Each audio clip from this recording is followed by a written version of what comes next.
We see ourselves more as a consultant that is helping the healthcare organizations with their selection, hiring, immigration, licensing, onboarding of their international nurses. And I have many stories of nurses from Philippines, from UK, from Australia, India, China, South Africa. I'm originally from South Africa, Canada, many stories. Oh, I gotta go.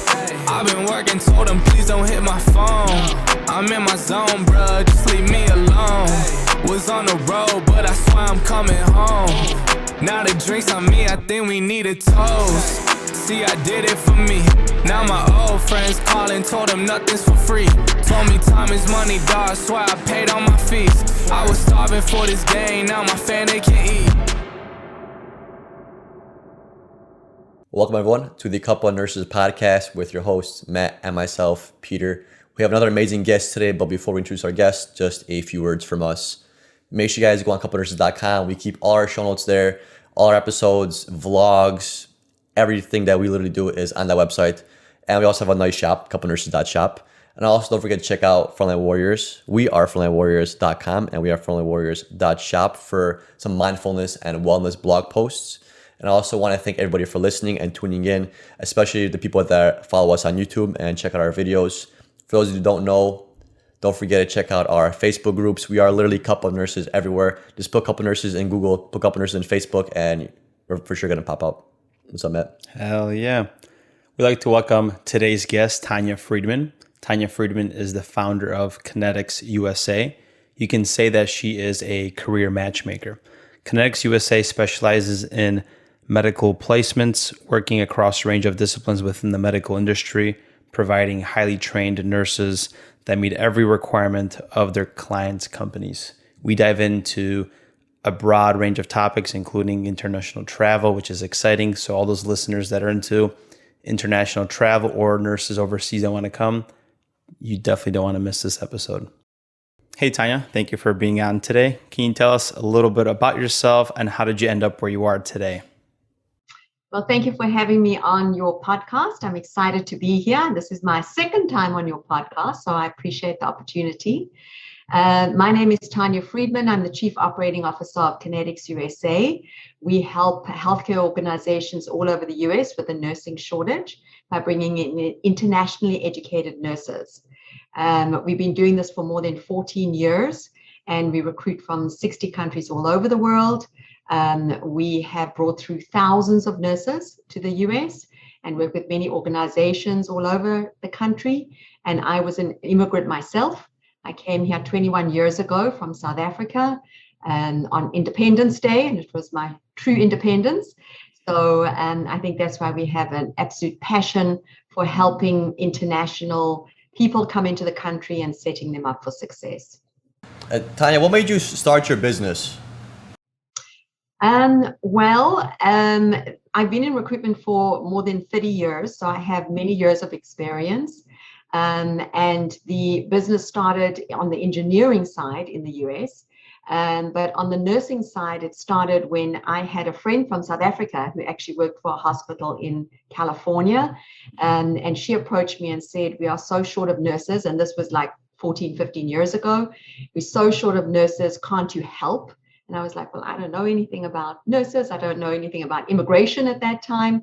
And we did, in fact, help. And we placed over 150 nurses at that hospital. Many of them who are still there, many of them are still there today. And that's basically how we got started. Yeah, and nursing, from my experience and from people that I talk to, it varies around the world, but it seems like the United States has like the best market for nurses just because being a nurse here is a little bit more lucrative, more fulfilling than it is in other countries. So what are like some reasons why people want to come here to be a nurse compared to staying in their own countries? Well, that's a good question. And they will come from a multitude of reasons. Predominantly, people will come here for professional opportunities. There's more opportunities to expand and grow from a clinical and a professional perspective. Also for the money. Nurses are well respected and can earn a lot of money in the US as opposed to many other countries around the world. Sometimes they'll come here because of family. There are a lot of nurses that might have like a sister who lives here, a brother who lives here, so they come to join that family member. And there are also a lot of nurses that come here to be able to send money back home.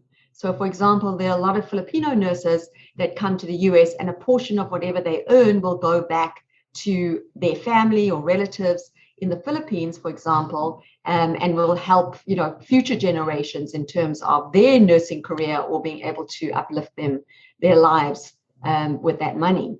Right. What are some things that these international nurses say is different from healthcare from United States versus the country they came from? Lots of differences. And an international nurse, you can't just kind of generalize and say an international nurse, because international nurses coming from different parts of the world are going to come with different backgrounds, different experience, different socio-cultural approaches to life. So there's a lot of variation within the international nurses that come. But some of the main differences is that in a lot of countries, they still are not using electronic medical records, although a lot of countries are starting to move in that direction now. But that can be one big difference. There can be differences in terms of the equipment used, the technologies. There can be differences, just basic things like medication names, or the matrix system can be different. So there's a lot of things that even an experienced nurse overseas will have to learn when they come to the US. And then there are also a lot of socio-cultural differences. So in a lot of international countries, the nurses are in a different they have a different approach. Here, nurses are much more independent, much more autonomous. They will, work in partnership with the doctors. In some countries overseas, the doctor is just, the be all and end all, and the nurse has no say. So there can be cultural difference from that perspective. Some international nurses are taught to be more humble, non-assertive, whereas when they come to America, they, asked to be more assertive and to take part in the patient's treatment. And that can be a big difference for many nurses as well. I'm very intrigued on how life is outside the United States, because there's been a few nurses, especially from Haiti and the Dominican Republic, when they tell me, when I ask them why did they come to become a nurse here, they tell me that they have bad living conditions. It's a really big struggle to succeed there. Is there any stories that you're willing to share with people that you've kind of placed, or any story that kind of sticks out? Oh, many. If you've got all day, I can give you story after story of nurses that are just so inspiring in their courage, their bravery, their drive of how they've been able to transform their lives, and really make such a huge difference in the lives of the patients that they take care of here in the US, as well as the other nurses that they work with, because there's a shortage, and the nurses here need help as well. There just simply aren't enough nurses in the US. But some stories. So we have a nurse from Nigeria. Her name is Blessing. She came directly from Nigeria. Obviously a very poor third world country, very difficult conditions. She worked in the ED in Nigeria, came to the US, and in the beginning, we placed her at a hospital in California. She found it really difficult to transition in the ED because there were just so many differences, and it was a real culture shock for her. This organization could see her potential, and they made the decision to place her into a med-surg unit. She worked in the med-surg unit for a year, and after a year, she moved to the ICU. She is now a charge nurse in the ICU. She's now a US citizen. Her family have settled in California. She's got her CCRN. She's a real, a wonderful, inspirational story of triumph over a lot of hardships, and how she's now contributing to that hospital and to that location, who are now very short of nurses. Wow. She sounds like she has some amazing work ethic. Yeah, we're very fortunate to be nurses here. Yeah, and I have many stories of nurses from Philippines, from UK, from Australia, India, China, South Africa. I'm originally from South Africa, Canada. Many stories like that. Wow. Are you able to place these nurses in all 50 states? Yes. So we place nurses in all 50 states, but we do direct hire. So, even though people will see us as a recruitment company, we don't view ourselves as a recruitment company. We see ourselves more as a consultant that is helping the healthcare organizations with their selection, hiring, immigration, licensing, onboarding of their international nurses. So it's very much a partnership. It's really not like a travel nurse kind of arrangement. Like with a travel nurse, it's, if they're looking for an ICU nurse, they're looking for that specific skill set, and the nurse will be there, and in 1 or 2 days, as you guys know, they're going to be up and running and get on with it. International nursing is very different. Our relationship with our clients is very much a partnership and a collaboration, and it's very much of a long-term perspective. So are these nurses then placed under like a contract for like a year or 2 years? How does that kind of work once they are placed? So most of the nurses, there are two ways that a nurse can come into the US. One is on the EB3 green card, employment-based green card, which is permanent residency. So it's not a contract because it's a permanent job. They're coming as on a permanent green card. The other way that they can also come into the US is if they are a Canadian or a Mexican citizen, and that would be on the TN visa. So there are two different routes that the nurses can come into the US. Typically, nurses, for example, don't come on an H-1 visa, which is a work visa, for a number of reasons, which I won't go through to share with you on this podcast. But on the in answer to your question about the contract or the timing, it's a permanent position. For example, on the green card side, and the nurses will sign a commitment of a minimum of a 3-year commitment. So, and that is in return for the hospital or the nursing home or the rehab facility giving them a nurse package. And that package would be, maybe their green card fees, the lawyer's fees, premium processing, maybe a relocation, maybe an initial 1-month housing, that kind of thing. And packages can vary. But it's the hospital are investing in the nurse to get them there, and then the nurses will commit for a minimum of a 3-year period after they've arrived in the US in return for that investment. So that's kind of the industry standard. Okay, so once you do this 3-year commitment, let's say they are placed on a unit in a hospital and they don't fit in the unit. Is there an opportunity for them to kind of switch units as long as they're still in that same hospital?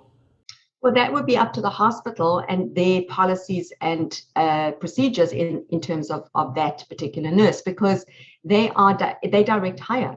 So they are working directly for the hospital that sponsored them. They're not working for Connetics. We're not a staffing company.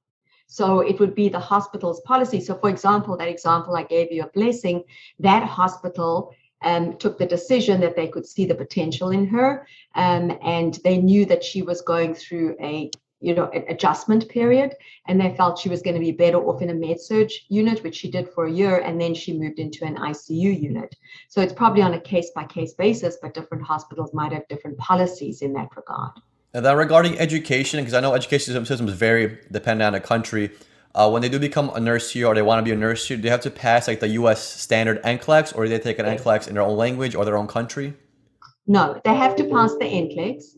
And they, in fact, in our case, we don't have any nurses even interview with our clients until they've already passed the NCLEX exam. So that's a standard. And in fact, from the Connetics perspective, we actually just implemented, out of interest, a new initiative, which is an NCLEX scholarship.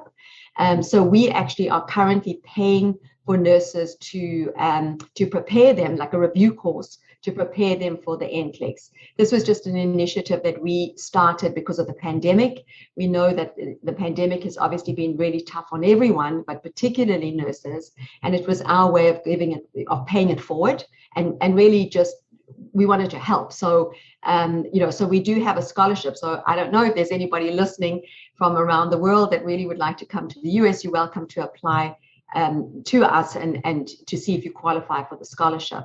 But in answer to your question in terms of the education piece, the clients will not interview the nurse until they've already passed the NCLEX. In addition, the nurses need to pass a language proficiency exam to show that they are adept in terms of English, if they were not trained in English. So they have to pass either the IELTS or the TOEFL, which is a nursing exam, and they have to pass that in order to get their visa. The other thing that nurses need to do is they would need to get a document. It's called a visa screen certificate. And essentially what that is, it's an evaluation from an organization in Philadelphia. It's a nonprofit organization in Philadelphia that's appointed by the US government to evaluate the transcripts of the nurses to make sure that they are equivalent to that of an American nurse. And most, well, not most, but yeah, I would say most international nurses actually have their bachelor's, so most are equivalent. But at least it gives any prospective employer peace of mind, because they know, number one, these nurses have passed the NCLEX. Number two, these nurses have passed an English proficiency exam, so they have a specified level of English before they can come and work and live in the US. And number three, they've gone through the visa screen process, which is either done by CGFNS, and there's a new body that was just appointed recently called Joseph Silney, which is another organization that can evaluate the transcripts, but they need to go through that evaluation process to make sure that their education is equivalent to that of an American nurse. So that's really important for any prospective employer to know, because that obviously gives peace of mind that this nurse is a real nurse and is going to be able to come in and work as an RN. 100%. So before this nurse gets appointed or has the position, you don't get the visa till you get the job, correct? I'm assuming that's the way it works. So from a nurse's perspective, how it would work is the first step is you have to pass the NCLEX exam. So that's number one from a nurse's perspective. Once you pass the NCLEX, you would interview with a prospective employer. So from our side, we do this virtually. Before the pandemic, we used to fly to the UAE, fly to the Philippines, fly to South Africa, and people would, the clients would physically fly there and interview nurses. Now with the pandemic, it's really interesting. We've done a massive pivot and everything is done virtually. So right now we have clients hiring literally thousands of nurses virtually, and it is working very successfully. So it's like a well-oiled machine. We've kind of got it down. So they would interview with a client. The client would make a selection. Once they've made an offer and the nurse accepts the offer, that is when you can start the green card process. Yeah. Do you see hospitals doing this more than before when it comes to hiring internationally versus from nursing schools or from interstates? That is a very good question. The answer is a big yes. We are seeing explosive growth for international nurses. Because if you look at the facts, if you look at the figures, there was a nursing shortage, as everybody knows, before the pandemic. And this situation has been massively exacerbated to the stage where it's no longer a shortage, it's a crisis. I mean, there just simply aren't enough nurses. This is a supply and demand issue. It's not a recruiting issue. So, you see hospitals now where nurses are retiring, nurses leaving because they don't want to get vaccinated, nurses getting sick, nurses getting burnt out, not enough new grads moving out of the profession. And hospitals in response are using more travelers, are having massive sign-on bonuses. So that is where international nursing can be an excellent additional tool in the toolbox. And it's not to say that it's going to replace the recruitment of American nurses or anything like that, or replace American jobs. Not by any means. It's just that this is a supply and demand issue. So it's really just another tool in the toolbox. Right. And my question was going to be how that impact like U.S. nursing careers and jobs. But like you said, there's a supply issue. So hopefully maybe the next couple of years in the future, we can even out these ratios, have better ratios by bringing in other international nurses, because like I said, nursing is a lot more lucrative here than it is kind of anywhere else. My question is, so let's say somebody gets education, passed their NCLEX, what's like the time length between passing their NCLEX and being able to finally start working in the US? So right now, the green cards are taking about 12 to about 18 months. So it's a long process. It's complicated. It can feel very overwhelming for both the nurses and for the healthcare facility. And there are a lot of steps that need to happen in order to ensure that the nurses arrive here in the US, and then when they arrive, also to be able to make a seamless transition. So it's a process. It's not a magic wand. It's not an easy fix. It's not a quick fix. But at this time, we are seeing explosive growth for international nursing. Because the other thing with international nursing is you tend to see very high retention rates. I mean, we have one facility in Florida where we've recruited just over 450 nurses for them, and they had a 93% retention after 3 years on their international nursing. So typically, we tend to see high retention rates. Now, those rates have changed somewhat with the pandemic, as with most hospitals, because obviously, a lot of nurses have now left, gone to do traveling. It's just kind of disrupted the normal patterns and trends that we saw before the pandemic. But by and large, you see high retention rates because most international nurses come in highly engaged. They really want to be here. They worked really hard to get here. I mean, just to pass the NCLEX, for example, it's a few $100s. And if you consider that a nurse in the Philippines just earns a few $100s, it's a huge commitment and investment on their part to get here. So they come in highly engaged. And that is of huge benefit to healthcare organizations here, because not only will they come in and serve as reinforcements for our American nurses, but obviously they will be helpful in terms of the patient load, because you're going to have more hands on deck. The other advantage is a lot of international nurses are mid-career. In the US, you find a lot of nurses are either more close to retirement age or like new grads. But a lot of international nurses fit into that mid-career run. So what you find is they can also be very helpful when they are up to speed to act as preceptors for new grads. Do they tend to pursue more like higher education? Because the majority of nurses that I've met, usually they do bedside for like 4 or 5 years, then they usually go into like an NP route, or they try to get a higher education level. So like you said, it's nice because these international nurses come as like mid-level nurses because they've had a lot of experience and they're willing to do bedside. But do they pursue higher education? Because I could see like some people saying that, hey, if you bring a lot of international nurses, it's going to overwhelm the school system. We're going to have too much higher education people and not enough, like you could say, mid-level. Do they pursue higher education, or do they normally stay at bedsides where they like? I think we're speaking generally. I think you're going to find a bit of both. So there are going to be some people that are going to pursue their careers professionally or academically in other areas, and you're going to have some that want to stay in the bedside and can serve as preceptors and helping the new grads come in. I think the other big advantage is the care complexity gap, is that not only are you losing headcount of nurses leaving the profession, a lot of those nurses are also taking their years of experience. So you're left with a lot of new grads that don't have as much experience as those people leaving the profession. So that's where, again, and then you've got the care complexity where people are getting older, people are getting sicker, and you've really got kind of a mismatch on that.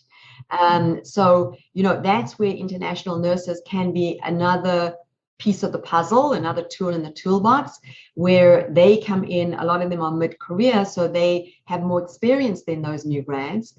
And again, it can be a very helpful piece to add to the mix when a hospital is dealing with a nursing shortage the way that hospitals are today. Hospitals, nursing homes, rehab facilities are today. Right. And do they bring their whole family with them, or is it kind of just you bring a nurse in and they kind of get settled down and then the family comes in, or is it just like a one whole kind of package deal? So it'll be a package deal because the nurses are coming in on the EB3 green card, employment-based green card. So that is permanent residency. When a nurse gets permanent residency, their spouse, if they're married, and any kids under the age of 21 will get permanent residency as well. So they will come in as a family. And in fact, that's the other reason why you have such great retention with international nurses, because when they come in with their families, the hospitals need to do this kind of recruitment with an eye to retention. And the quicker that we can have the family settle, the spouse find a job, the kids are in school, they start putting right roots down in the community, that's again, which is the one of the factors that makes this so successful from a retention perspective, because they come in, the family settles, and then they put down roots, and that's great for nurses staying. It's awesome. How has the pandemic been and COVID and everything? What have been the biggest struggles with Connetics as far as a pandemic, and how did you overcome them? And Henya, have the laws changed about immigration, like during this whole ordeal? Yes. So in terms of the first question about how the pandemic has affected things, it's added another layer of complexity, let's put it that way, to an already long and complicated process. So last year, we had a lot of challenges in terms of things like travel, like nurses would book flights and then the flights were canceled because of all the lockdowns and shutdowns and things, or the consulates were closed, or we would see things like social security offices being closed. So the nurse can't start working until they've got social security, and that caused delays when they came into the country. So those were the kinds of complications and challenges we experienced in terms of the pandemic. In terms of, and the other thing also is that there were a lot of the testing centers, like the NCLEX testing centers, that were closed. So there were nurses that weren't able to take the exam who still wanted to come to the US, or to take the IELTS, the English exam, those kinds of things. So kind of practical challenges. In terms of the immigration part, it's a long process, and it has that hasn't changed. The one thing that did happen, though, is that every year there are 140,000 visas available for green cards, and it's kind of like a complicated system, but each country gets 7% of those every year. And then this year, because of the pandemic, most of those visas last year weren't used up for green cards. So it meant that there were a minimum of 290,000 visas available. This is the first time that's ever happened in the history that I think anybody knows. It's actually quite interesting, because I do a lot of, let's see, this is live. I do a lot of shows, Facebook Live shows. And we actually recently had an immigration lawyer on who used to work for the government and then was an immigration lawyer, and he's been in practice. He's like one of the who's who of lawyers in America. And he actually said that he's been in practice for 40 years. He's never seen anything like that happen before, where there's such a surplus of visas available. The thing, though, is that we're seeing such an explosive demand that we know that those visas are going to go quick. So if there's any hospital that's even considering sponsoring green cards for nurses right now, my advice is to get on the bandwagon quickly, because those visas are going really quickly. So it seems like the government is helping out the issue and helping combat the pandemic. Well, the pandemic has been awful for everybody, as we know, and especially nurses. But that's the one good thing that did come out of it, is that temporarily there are more visas available for green cards, and nurses obviously would fit into that.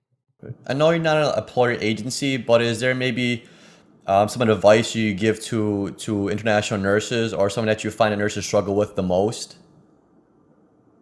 Struggle with them when they arrive here? Yeah, arrive here or with work. Do they share any of their struggles with you when they do come over? Yes, absolutely. So it can be culture shock for nurses when they arrive in the first few months. And from our side at Connetics USA, we have a number of tools and methodologies that we have developed over the years to help nurses through that transition time as smoothly and as seamlessly as possible. It typically takes nurses about 6 to 8 months on average to settle. Different people might go through this differently. It could be circumstances, it can be personality.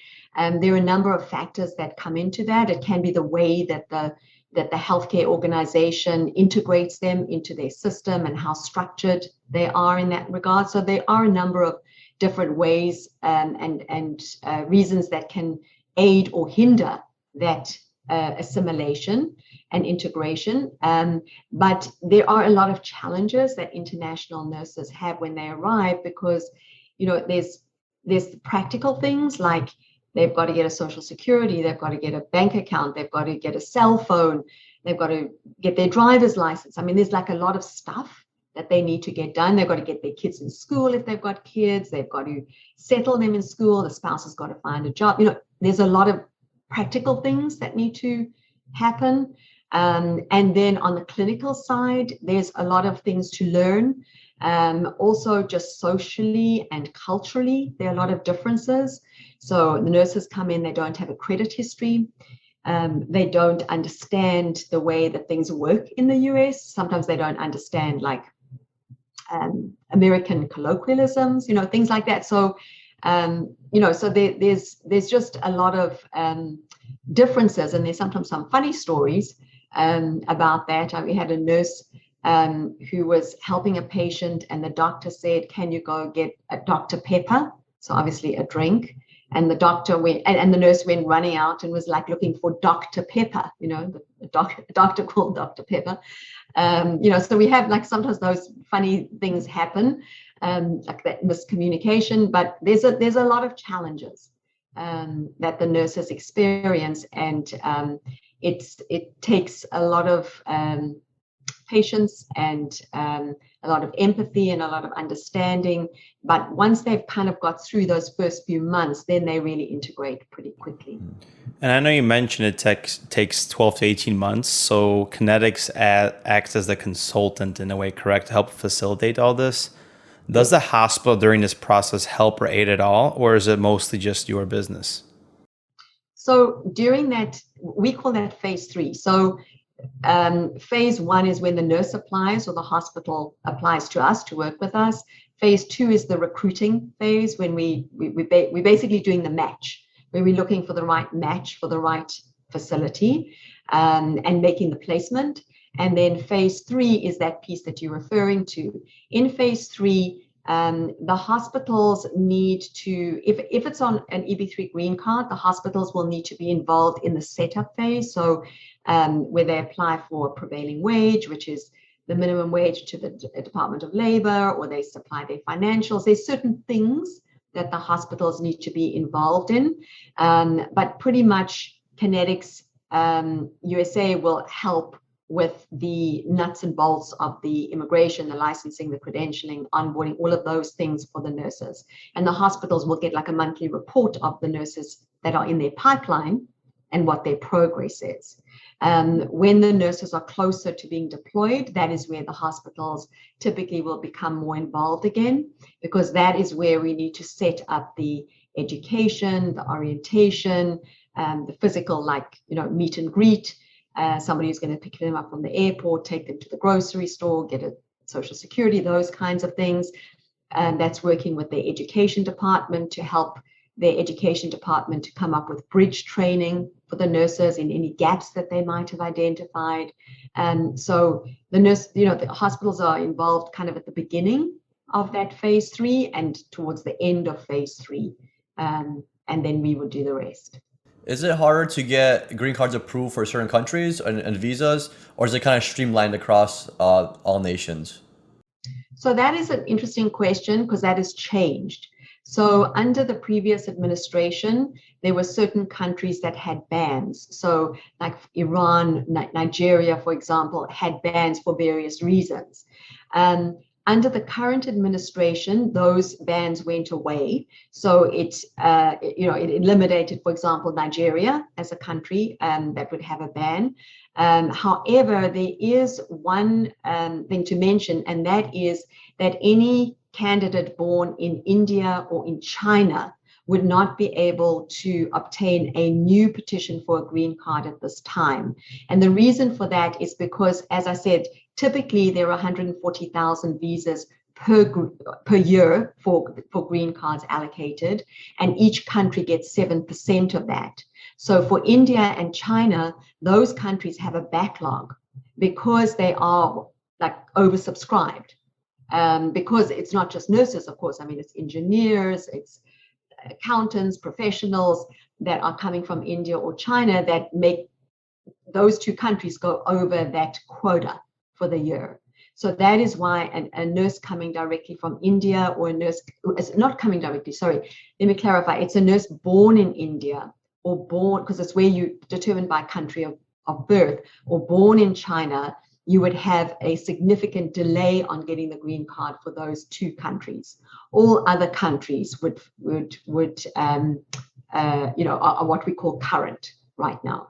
So when I'm thinking about this, so if I'm trying to get into the United States, and you have to answer this question because might be like for like legal reasons, but if I'm trying to become a nurse in the United States and I'm kind of backlogged with these visas, it might be smarter to kind of gain citizenship in a different country and then kind of take that route into the United States. You have to answer that question, but what's the country that you see the highest nurses come from? From Philippines. And it might not be specifically from Philippines itself. So it might be Filipino nurses who are now working in the Gulf states, or Filipino nurses working in the UK or in Canada or in Australia, New Zealand, or something like that.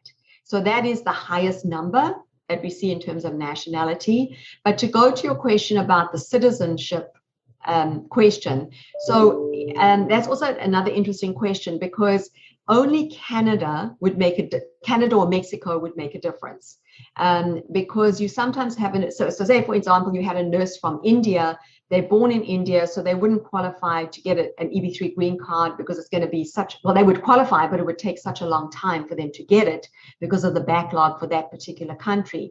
If they were to go to, for example, UK, I mean, that would be great experience, but that wouldn't help them from a green card perspective, because UK citizenship doesn't really impact the green card process. However, if that nurse went to Canada and they got Canadian citizenship, that nurse could come through on the TN visa. So only Canadian citizens and Mexican citizens qualify for the TN visa, and that is different to the green card, which is based on country of birth. Okay, yeah, I was just curious because there are people that I know that tried to come to the United States, and it was better for them to become a citizen of a different country and then from that country come to the United States. That's why I was kind of curious on that. Yeah. So that would be like Canada would be the alternative, or Mexico, but one of the countries that qualify for TN. And that process, by the way, most of this discussion we've been talking about the EB3 green card, and we haven't really spoken much about the TN visa, but that really is a different route.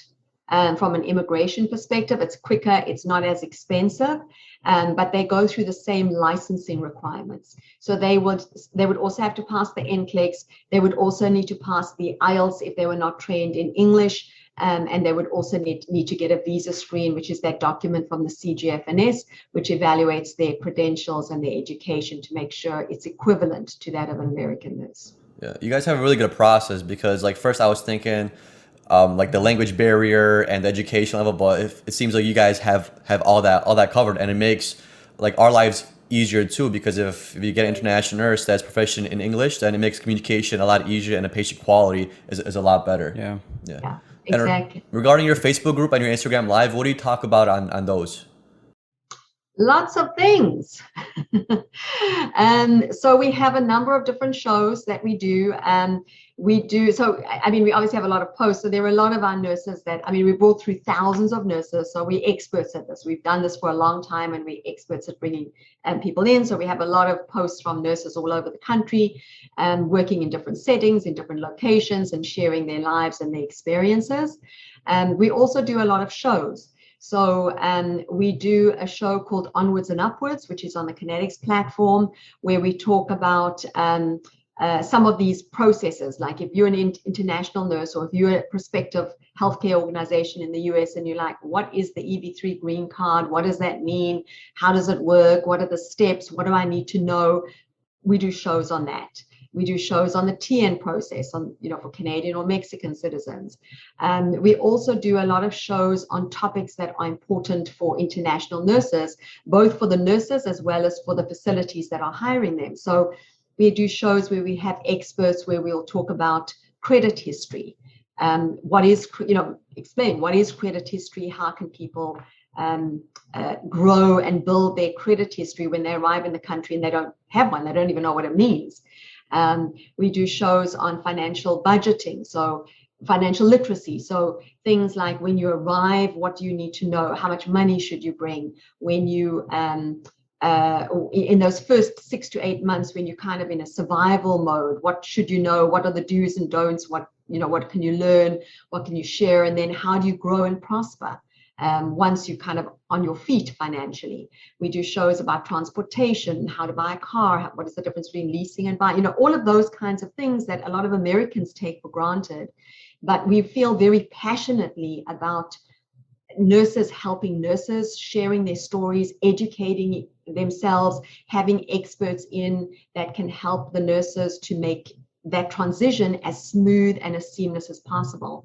Because things like, if you don't know what credit history is, you don't even know what questions to ask about that, and never mind how to actually build it. And we all know how important just that facet is to be able to get on with your life. It seems like the ultimate crash course on how to live your life in the United States. That's probably a good way of putting it. Things that we should probably learn in school more. Yeah. We have shows.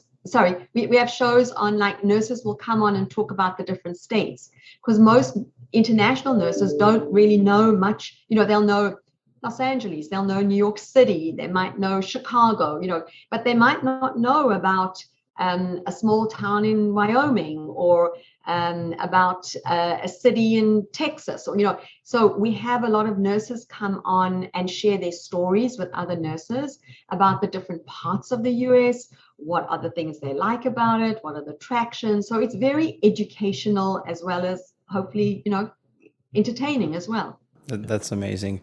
What is your current obsession? It could be both personal or business.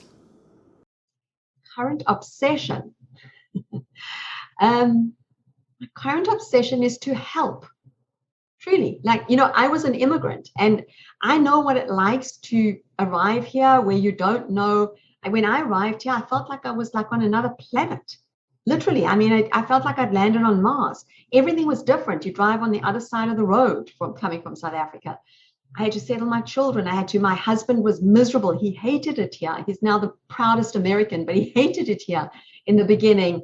And I really feel like there's a gap where nurses coming in need a lot of just need support, need education, information to help them to make that transition.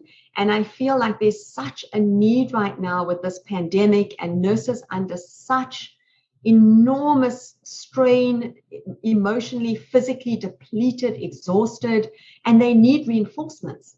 So that means that, it's not just helping the nurses and their families, which I, as an immigrant, I love, because that's just, my way of paying it forward personally, but also it's helping the patients that need care, we just don't have enough nurses to take care of them, and also helping the other nurses. So the quicker we can get the international nurses up to speed, the more they're going to be helping the other nurses, American nurses that they're working side by side with, and that will be, of enormous benefit to everybody.